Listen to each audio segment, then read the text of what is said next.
Shalom, haleluya, saudara yang terkasih dalam Tuhan. Pada pagi hari ini kembali kita berjumpa dalam program Memulai Hari Bersama Kristus, di mana kita tahu kalau kita memulai hari kita bersama Kristus, maka Tuhan senantiasa menjaga, melindungi, dan menyertai kita dalam setiap aktivitas kita. Dan biarlah pada pagi hari ini, dimanapun kita berada, kita memulai hari ini dengan berdoa. Terpujilah Engkau Bapa yang baik yang kami sembah, di dalam nama Tuhan Yesus Kristus. Ya Bapa, sertai kami sepanjang hari ini dalam setiap aktivitas kami. Namun sebelum mulai setiap aktivitas kami, Tuhan, biarlah Engkau mimpin kami dengan kuasa Roh Kudus-Mu melalui firman-Mu, dan biarlah Tuhan kami merenungkannya sepanjang hari ini. Terpujilah Engkau Bapa yang baik. Haleluya. Amin. Amin. Puji Tuhan. Dan tema khotbah kita pada pagi hari ini yaitu adalah menghadapi tekanan dengan iman, yang terambil dari Keluaran pasal yang kelima.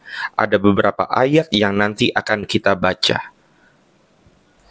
Keluaran pasal kelima ayat 1. Kemudian Musa dan Harun pergi menghadap Firaun, lalu berkata kepadanya, "Beginilah firman Tuhan, Allah Israel, biarkanlah umatku pergi, supaya mereka mengadakan perayaan bagiku di padang gurun." Keluaran 5 ayat 6-9. Ayat-ayat ini menggambarkan bagaimana Firaun memperberat beban kerja orang Israel setelah Musa menyampaikan pesan Tuhan. Keluaran 5 ayat 22-23. Musa kemudian berseru kepada Tuhan, merasa frustasi karena keadaan umat Israel malah memburuk setelah ia mengikuti perintah Tuhan. Di dalam ayatnya yang ke-22 sampai 23 dikatakan demikian. Lalu Musa kembali menghadap Tuhan, katanya, "Tuhan, mengapakah kau perlakukan umat ini begitu bengis? Mengapa pula aku yang kau utus? Sebab sejak aku pergi menghadap Firaun untuk berbicara atas namamu, dengan jahat diperlakukannya umat ini, dan engkau tidak melepaskan umatmu sama sekali." Haleluya. Diberkatilah kita yang mendengarkan firman Tuhan. Saudara, bayangkan seorang pelari maraton yang merasa kuat di awal perlombaan, tetapi begitu mendekati garis akhir, ia mulai merasakan tekanan fisik dan mental. Dalam diri tersebut, ia harus memutuskan apakah menyerah atau terus berjuang. Keluaran pasal yang kelima menceritakan bagaimana Musa menghadapi tekanan besar ketika Firaun menolak melepaskan bangsa Israel dan justru memperberat pekerjaan mereka. Dan di titik ini, Musa mungkin sama seperti pelari maraton itu, dia harus memutuskan apakah menyerah atau terus berjuang. Saya tidak tahu apa yang terjadi dalam kehidupan kita masing-masing. Mungkin engkau menghadapi sebuah tekanan yang luar biasa secara fisik ataupun mental. Engkau terus berjuang. Mungkin sekarang ini engkau berada di sebuah persimpangan dan engkau mulai berkata, apakah saya akan terus memperjuangkan hal ini atau saya menyerah? Dan dari sini, saudara, kisah Musa ketika dia menghadap Firaun, kita bisa belajar bagaimana menghadapi tekanan dengan iman. Yang pertama, Musa dan bangsa Israel tidak mengantisipasi bahwa setelah permintaan kepada Firaun, tekanan justru semakin besar. Tetapi ini yang kita pelajari, bahwa yang pertama adalah tekanan merupakan bagian dari rencana Allah. Begitu juga dalam hidup, saat kita mencoba taat kepada Tuhan, tekanan seringkali bertambah. Itu sebabnya dalam Matius pasal 5, ayatnya yang ke-10 dikatakan, "Berbahagialah orang dianiaya oleh sebab kebenaran, karena merekalah yang mempunyai kerajaan sorga." Berbahagialah orang yang dianiaya, dikatakan, tetapi ingat, karena kebenaran. Dan dikatakan merekalah yang punya kerajaan sorga. Artinya, tekanan bukanlah tanda bahwa Allah meninggalkan kita. Kalau kita pikirkan kembali, justru sebaliknya, itu bagian dari proses yang mendewasakan iman kita.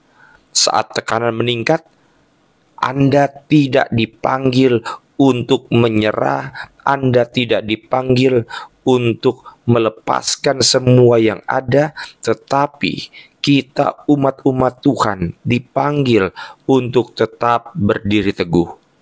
Ketika tekanan datang, lihatlah itu sebagai pelatihan rohani, bukan sebagai sebuah kegagalan. Yang kedua, kalau kita perhatikan kembali dalam Keluaran pasal 5 ayat yang ke-6 dan ayat yang sampai dengan ayat yang ke-9 dikatakan, Pada hari itu juga Firaun memerintahkan kepada pengerah bangsa itu dan kepada mandur-mandur mereka sendiri, tidak boleh lagi kamu memberikan jerami kepada bangsa itu untuk membuat batu bata, seperti sampai sekarang. Biarlah mereka sendiri yang pergi mengumpulkan jerami. Ayat ke-9. Pekerjaan orang-orang ini harus diperberat, sehingga mereka terikat kepada pekerjaannya dan jangan mempedulikan perkataan dusta. haleluya. Di poin yang kedua, kita belajar bahwa jangan biarkan tekanan menghapus pengharapan. Saya ulangi, jangan biarkan tekanan menghapus pengharapan. Setelah Firaun memperberat beban, bangsa Israel mulai kehilangan harapan dan mempertanyakan Musa.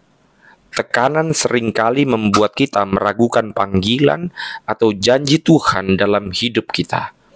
Yeremia 29 ayat yang ke-11 dikatakan, Sebab aku ini mengetahui rancangan-rancangan apa yang ada padaku mengenai kamu.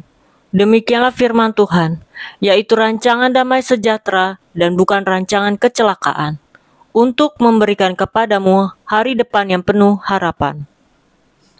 Artinya, saudara, jangan biarkan tekanan menggoyahkan pengharapan kita kepada Tuhan. Rancangannya tidak pernah berubah, meski situasi kita berubah. Tekanan bisa menekan hati, tetapi jangan biarkan itu menghancurkan pengharapanmu. Yang ketiga, yang terakhir, dikatakan dalam Keluaran pasal yang ke-5 ayat 22 dan 23.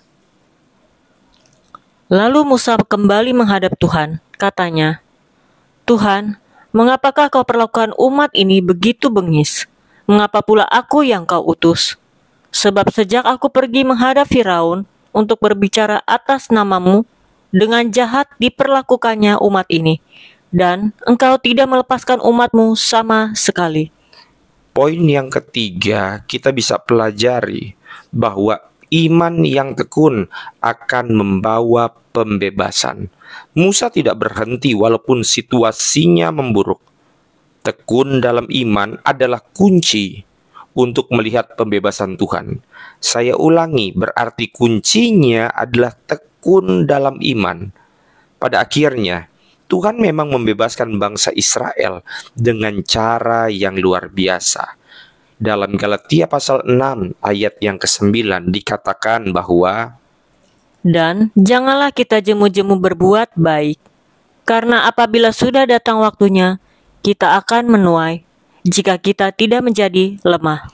Galatia pasal 6 ayat yang ke-9 ada 3 kata kunci. Yang pertama adalah bila sudah datang waktunya. Artinya kalau waktunya sudah datang bagi setiap kita, maka akan terjadi kalimat kunci yang kedua, kita akan menuai. Jadi saudara, kita pasti akan menuai kalau waktunya sudah tiba. Tetapi ada kalimat kunci yang ketiga, yaitu jika kita tidak menjadi lemah. Itu sebabnya harus tetap kuat saat kita terus beriman dan taat kepada Tuhan.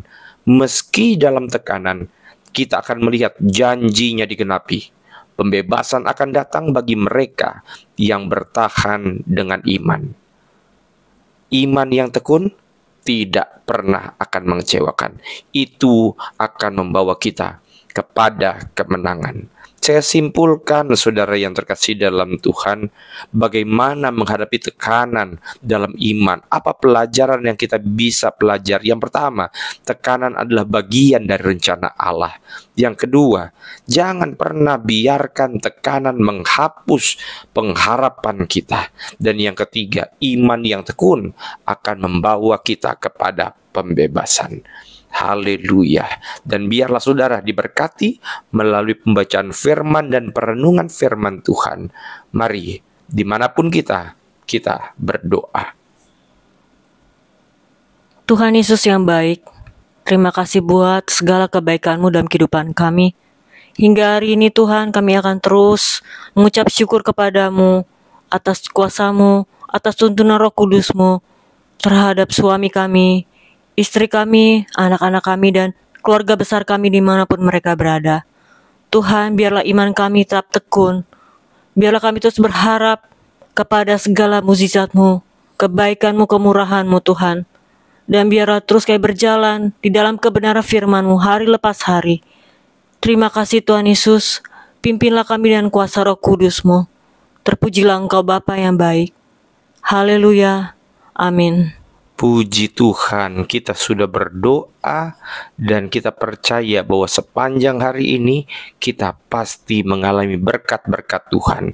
Dan saya, Pendeta Giri Tengker, bersama saya, Indira Pardede, kami mengucapkan selamat beraktivitas pada pagi hari ini. Dan jangan lupa untuk selalu memulai harimu bersama Kristus. Tuhan Yesus memberkati. Shalom.